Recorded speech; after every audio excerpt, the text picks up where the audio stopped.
কোরআনে কারিমের মাহফিলে আসতে পারা, বসতে পারা এটা খুশনসিবের ব্যাপার। আপনারা যারা আসতে পেরেছেন আপনারা হচ্ছেন খুশনসিবওয়ালা, ভাগ্যবান। আর যারা আসতে পারে নাই তারা হচ্ছে বদনসিবওয়ালা, তারা দুর্ভাগা, কপাল পোড়া। ঠিক না বেঠিক? যেরকম ঠিক না বেঠিক? আমার কলিজার টুকরা ভাইরা, তো আপনাদের মতো যাতে সকল এলাকার মুসলমান ভাইরা সকলে যাতে এখানে চলে আসতে পারেন তাদের জন্য দোয়া করি। বহু লোক আছে এই মুহূর্তে রাস্তায় হাঁটা চলা করছে, দোকানপাটের সামনে দাঁড়িয়ে আছে, চানাচুর কিভাবে বিক্রি করে তারা এদের এতিমের মতো দেখে। এতে কোনো সওয়াব আছে? কতক্ষণ না কেন সওয়াব আছে? চানাচুর বিক্রি করে ওটা দেখলে সওয়াব নাই। আশ্চর্য মলম কিভাবে বিক্রি হয় এটা দেখলে কোনো সওয়াব নাই। বরং কোরআনের মাহফিলে আপনি আসলে বসলে 1 ঘন্টা যদি কোরআনে কারিমের মাহফিলে সময় দিতে পারেন, হতে পারে এই ওসিলা আল্লাহ তাআলা আপনার জীবনের গুনাহ মাফ করে দিয়ে কাল কিয়ামতের ময়দানে নাজাতের ওসিলা হয়ে যেতে পারে। ঠিক না বলছি? সুতরাং সকলে যারা এদিক সেদিকে ঘোরাফেরা করছেন সকলেই চলে আসুন। আমার ভাইরা, আপনারা যারা আসতে পেরেছেন, বসতে পেরেছেন, এই মুহূর্তে আপনাদের সকলের জন্য আশেপাশে যত গাছগাছালি আছে সমস্ত গাছগুলি আপনাদের জন্য দোয়া করতেছে। কি দোয়া? গুনাহ মাফের জন্য আল্লাহ তাআলার দরবারে দোয়া করছে, আল্লাহ তাআলা যেন আপনাদের জীবনের গুনাহ মাফ করে দেন। এই আশেপাশে যত গাছগাছালি আছে, শুধু গাছেরা কেন, হাত্তাল হিতানু ফিল মা, পানির মধ্যে যে মাছ আছে, আপনাদের এই পিছনে যে বড় খাল আছে এবং আপনাদের ডান পাশে বলেশ্বর নদী আছে, এই নদীর ভিতরে পানির ভিতরে যে মাছ আছে সেই মাছগুলি পর্যন্ত আপনাদের গুনাহ মাফের জন্য আল্লাহ রাব্বুল আলামিনের দরবারে দোয়া করতেছে। সুবহানাল্লাহ। এখন যেখানে বসা আছেন এটি শুধু তাফালবাড়ি সিনিয়র মাদ্রাসার ময়দান নয়, এটি হচ্ছে এখন জান্নাতের টুকরা। এটা হচ্ছে আল্লাহ তাআলার একটা জান্নাতের বাগান। সুবহানাল্লাহ বলুন। আল্লাহর নবী বলেছেন, মাজালিসুল ইলমি হিয়া রাউযাতুম মিন রিয়াজিল জান্নাহ, যেই মজলিসের ভিতরে কোরআন হাদিসের আলোচনা হয়, জিকির আজকার হয়, ওই মজলিসটাকে আল্লাহ রাব্বুল আলামিন জান্নাতের বাগান হিসাবে ঘোষণা করে দেন। জোরে বলেন সুবহানাল্লাহ।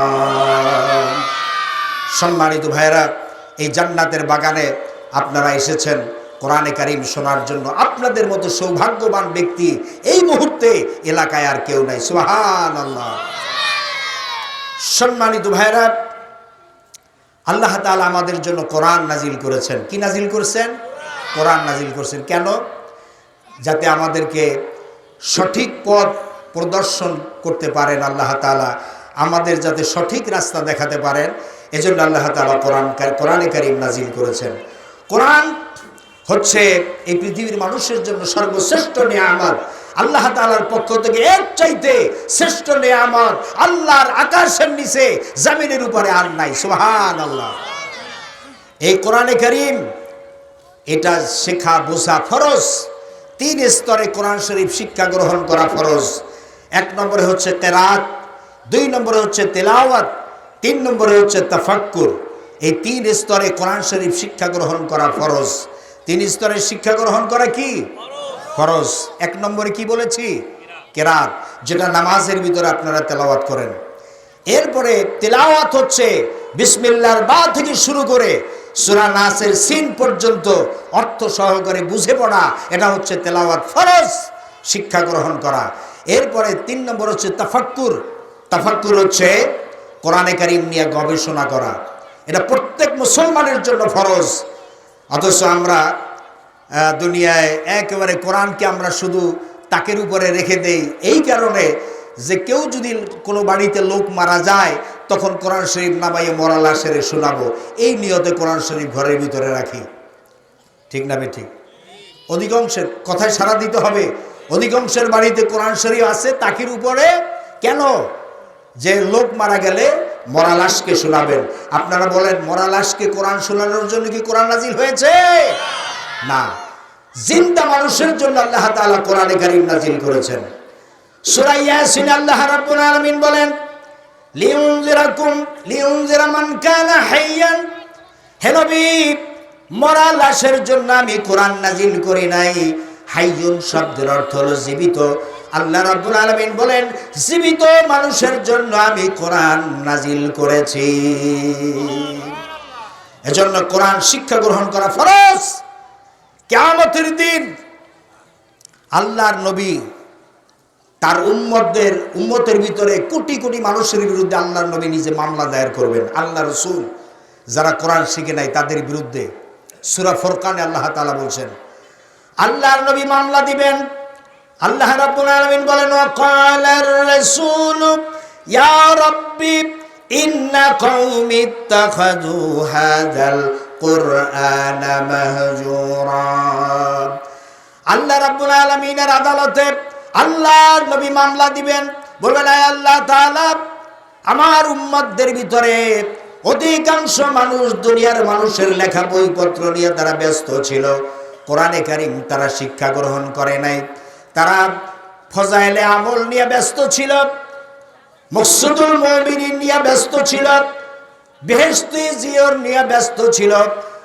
তারপরে তালিমে মারিফাত, চার তরিকার সাজরা, এই সমস্ত বইপত্র মাওয়াইজে কারিমিয়া এগুলি নিয়ে তারা ব্যস্ত ছিল। অথচ আমার আল্লাহ আয় আল্লাহ তাআলা আপনার কোরআন আমার উম্মতের ভিতরে এরা শিক্ষা গ্রহণ করে নাই।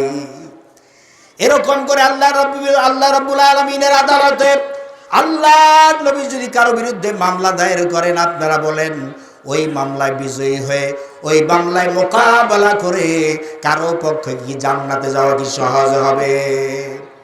কথা কয় না? সহজ হবে?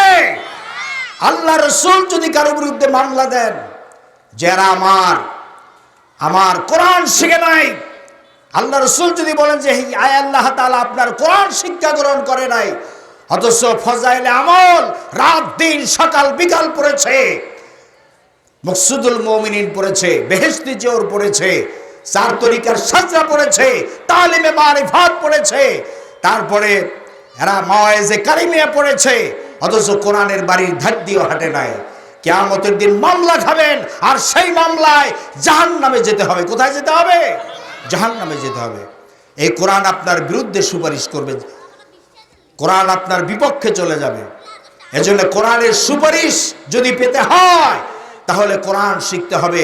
সামনে রমজানুল মুবারক আসছে, সেই রমজানুল মুবারকে আপনারা কোরআন শিখবেন, কোরআন পড়বেন, কোরআন রিসার্চ করবেন, কোরআন নিয়ে তাফাক্কুর করবেন, অর্থ সহকারে কোরআন বুঝে পড়বেন।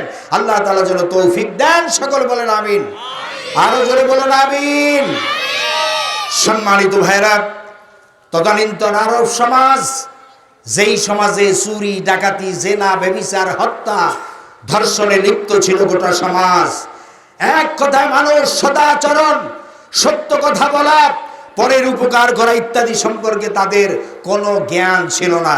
এরকম একটা অসভ্য এবং বর্বর জাতি যারা দেশ চালাচ্ছিল, সমাজ চালাচ্ছিল, এই অসভ্য এবং বর্বর জাতিটাকে বিশ্বনবী মুহাম্মদ রাসূলুল্লাহ সাল্লাল্লাহু আলাইহি ওয়াসাল্লাম তিনি কি স্বর্ণের মানুষে পরিণত করতে পেরেছিলেন? আপনারা কি কথা বুঝতেছেন? আল্লাহ রাসূল কি জাহেলি সমাজের মানুষকে ভালো বানাইতে পেরেছিলেন? কি দিয়া? কোন সেই জাদুর জীবন কাঠি, কোন সেই পরশ পাথর যার সংস্পর্শে এসে গোটা জাতি স্বর্ণের জাতিতে পরিণত হয়ে গেলেন? সেই জিনিসের নাম কি? আরো জোরে বলতে হবে, কি নাম? হযরতে ওমর জাহেল ছিলেন, মূর্খ ছিলেন, লৌহখণ্ডের মতো, পাথরের টুকরার মতো, নির্জীব এক পদার্থের মতো ছিলেন হযরতে ওমর। সেই ওমরের সাথে যখন এই কোরআন নামক পরশ পাথরের টাচ লেগে গেল, তখন হযরতে ওমর পৃথিবীর শ্রেষ্ঠ মানুষে পরিণত হয়ে গেলেন। সুবহানাল্লাহ। আল্লাহর নবী ঘোষণা করলেন, লা নবিয়্যা বাদি ওয়ালা রাসূলা, আমার পরে এই পৃথিবীতে কোনো নবীও আসবে না, কোনো রাসূলও আসবে না। যদি আল্লাহ রাব্বুল আলামিন এই পৃথিবীতে কোনো নবী বা রাসূল যদি পাঠাতেন, লাকানা ওমর, অবশ্যই আল্লাহ রাব্বুল আলামিন হযরতে ওমরকে নবী বানিয়ে দিতেন। সুবহানাল্লাহ। কত বড় মুজিজা! বিশ্বনবী মুহাম্মদ রাসূলুল্লাহ সাল্লাল্লাহু আলাইহি ওয়াসাল্লামের জিন্দেগিতে আল্লাহ তাআলা প্রায় ৩৫০০-এর মতো মুআজিজা দান করেছিলেন। জোরে বলেন কত? সমস্ত নবীদেরকে আল্লাহ তাআলা মুআজিজা দিয়েছেন। এর মধ্যে বিশ্ব নবী মুহাম্মদ রাসূলুল্লাহ সাল্লাল্লাহু আলাইহি সাল্লামকে আল্লাহ তাআলা ৩৫০০-এর মতো মুআজিজা দান করেছিলেন। এই ৩৫০০ মুআজিজার ভিতরে সর্বশ্রেষ্ঠ মুআজিজার নাম হলো মহাপবিত্র আল কোরআন। জোরে কোন কি? যেমন অন্যান্য নবীদেরকে মুআজিজা দেওয়া হয়েছে। হযরত দাউদ আলাইহিস সালাম আল্লাহ রাব্বুল আলামিন তাকে মুআজিজা দান করেছিলেন। হযরত দাউদ আলাইহিস সালাম লোহা হাতের মুঠোর ভিতরে নিয়ে চাপ দিতেন, লোহা পানি হয়ে আঙ্গুলের ফাঁকের ভিতর থেকে পড়ে যেত। হযরত সুলাইমান আলাইহিস সালামকে আল্লাহ রাব্বুল আলামিন মুআজিজা দান করেছিলেন। হযরত সুলাইমান আলাইহিস সালাম বিশাল সিংহাসন নিয়ে বাতাসে প্লেনের মতো উড়ে বেড়াতেন। কোনো ইঞ্জিন লাগতো না, বিনা ইঞ্জিনে 1 মাসের পথ সকাল বেলায় তিনি চলতে পারতেন, আবার বিকেল বেলায় আর 1 মাসের পথ চলতে পারতেন। হযরতে ঈসা আলাইহিস সালামের মুআজিজা ছিল, তিনি কোন জন্মান্ধ রোগীর চোখের উপরে যদি হাত বুলাতেন সঙ্গে সঙ্গে তার চোখ ভালো হয়ে যেত। হযরত ঈসা আলাইহিস সালাম কোন কুষ্ঠব্যাধিগ্রস্ত রোগীর গায়ে যদি টাচ করতেন সঙ্গে সঙ্গে তার রোগটা ভালো হয়ে যেত।